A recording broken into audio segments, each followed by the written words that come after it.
Halo, Assalamualaikum warahmatullahi wabarakatuh. Kembali lagi di channelku, Bidan Online.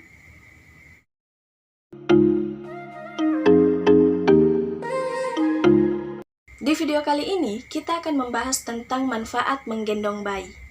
Tapi sebelum itu, untuk moms yang baru datang di channel ini, jangan lupa untuk klik tombol like, klik juga tombol subscribe, dan jangan lupa untuk aktifkan ikon notifikasi atau gambar lonceng, karena masih ada banyak hal yang akan kita bahas di video selanjutnya. Jadi jangan sampai ketinggalan moms. Terima kasih. Hai moms. Nah, di sini kita membahas tentang menggendong bayi. Nah, ada yang mengatakan bahwa menggendong bayi itu atau terlalu sering menggendong bayi itu akan memberikan dampak buruk kepada bayi tersebut. Katanya, bayi yang terlalu sering digendong itu akan bau tangan, yang merupakan istilah dari kata manja. Jadi, bayi yang terlalu sering digendong itu pasti akan manja sampai dewasa. Begitu katanya. Apakah memang seperti itu? Nah, sebenarnya ini sangat ramai. Banyak yang percaya tentang hal ini bahwa anak yang terlalu sering digendong akan manja atau bau tangan. Itu merupakan mitos. Jadi hanya mitos untuk istilah tersebut. Justru, orang tua dianjurkan untuk sering-sering menggendong bayinya. Karena dengan sering-sering menggendong bayi akan memberikan banyak manfaat untuk bayi dan juga untuk orang tuanya. Moms pasti sering lihat kalau misalnya ada bayi yang menangis, pasti orang tua refleks untuk menggendong bayinya dan menenangkannya. Dan pada saat digendong, bayi akan tenang. Kenapa? Karena bayi merasakan sentuhan fisik, bayi merasa terlindungi, merasa nyaman, sehingga bayi berhenti menangis atau tidak rewel lagi. Oke, mari kita bahas apa saja sih yang dirasakan bayi jika sering digendong. Apa sih manfaatnya menggendong bayi? Nah, manfaat yang pertama adalah meningkatkan hubungan atau ikatan antara orang tua dan bayinya. Kenapa?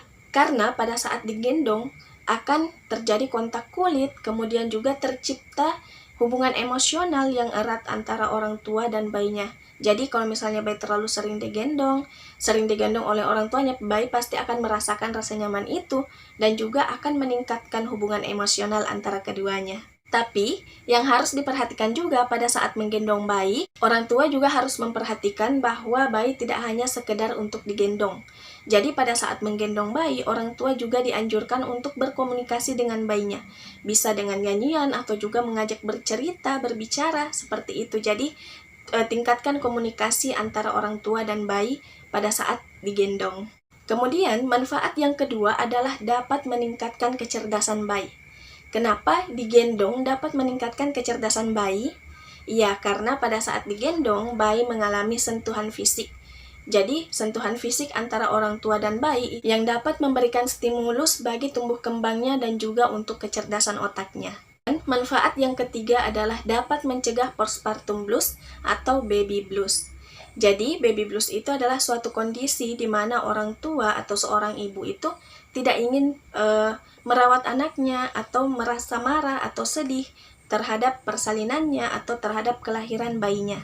Untuk menghindari hal tersebut, sebaiknya moms itu harus rajin menggendong bayinya. Jadi selain menggendong bayi, itu bermanfaat untuk bayi, juga bermanfaat untuk orang tuanya, di mana kontak kulit yang terjadi antara ibu dan bayinya itu akan meningkatkan hormon oksitosin. Hormon oksitosin itu adalah hormon kebahagiaan. Pada saat kontak kulit itu terjadi dan hormon oksitosin itu keluar atau meningkat, maka itu akan mencegah terjadinya postpartum blues atau baby blues. Karena kontak kulit yang terjadi itu akan mengeluarkan hormon oksitosin atau hormon cinta atau hormon kasih sayang yang dapat mempengaruhi fisik dan psikologis ibunya, sehingga itu bisa mencegah dari terjadinya postpartum blues atau baby blues. Nah, itu tadi yang saya bagikan tentang manfaat menggendong bayi. Jangan skip dulu moms, karena saya masih ingin menjelaskan atau memberitahukan informasi apa saja sih hal-hal yang harus diperhatikan pada saat menggendong bayi. Hal apa saja sih yang harus diperhatikan? Jadi yang pertama adalah jangan menggendong bayi terlalu lama. Jadi bayi yang digendong terlalu lama juga butuh berbaring, butuh istirahat. Jadi kalau misalnya sudah menggendong bayi, sebaiknya bayi diistirahatkan, dibaringkan di tempat tidurnya. Karena ada juga kan orang tua yang menggendong bayi sambil bayinya itu tertidur. Dan berhenti menggendongnya pada saat bayinya bangun. Jadi sebaiknya hindari hal seperti itu. Kalau misalnya bayi sudah mulai tidur, bisa diletakkan, atau sebelum tidur juga bisa diletakkan kemudian ditidurkan di tempat tidurnya. Kemudian, hal yang kedua yang harus diperhatikan pada saat menggendong bayi adalah posisi tidur bayi. Ada beberapa kasus yang sudah terjadi.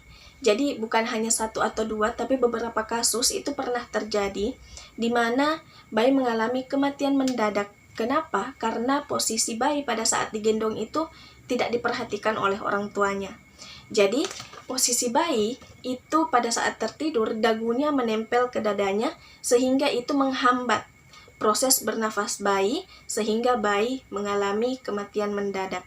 Jadi pada saat moms menggendong bayi sebaiknya usahakan untuk dagunya itu ada jarak dengan dadanya. Jadi usahakan pada saat menggendong bayi tertidur, moms harus sering-sering melihat posisi tidur bayi, memperhatikan apakah itu tidak menghalangi proses pernafasannya, tidak menghalangi proses masuknya oksigen, sehingga bisa terjadi hal seperti itu. Dan yang selanjutnya yang harus diperhatikan yang ketiga adalah gendongan bayi. Biasakan orang tua sambil bekerja kemudian juga menggendong bayi, itu juga sebaiknya tidak dilakukan. Karena jangan sampai bayi mengalami guncangan-guncangan, dan juga untuk gendongan yang digunakan sebaiknya menggunakan gendongan yang agak longgar, jangan menggunakan yang pas, karena itu memberikan rasa tidak nyaman pada bayi. Oke moms, mungkin itu saja dulu yang bisa saya sampaikan di video kali ini, semoga bermanfaat. Kalau misalnya moms merasa bahwa video ini bermanfaat, jangan lupa untuk klik tombol like dan share, agar banyak orang yang mendapatkan manfaat dari video ini. Terima kasih. Kalau misalnya ada moms yang ingin bertanya, bisa tuliskan di kolom komentar, atau bisa juga DM di Instagram saya, atau inbox di Facebook, yang saya cantumkan di kolom deskripsi. Dan juga kalau misalnya ada moms yang ingin menyarankan apalagi sih yang akan kita bahas di video selanjutnya, bisa tuliskan juga di kolom komentar. Terima kasih banyak sudah menonton. Wassalamualaikum warahmatullahi wabarakatuh.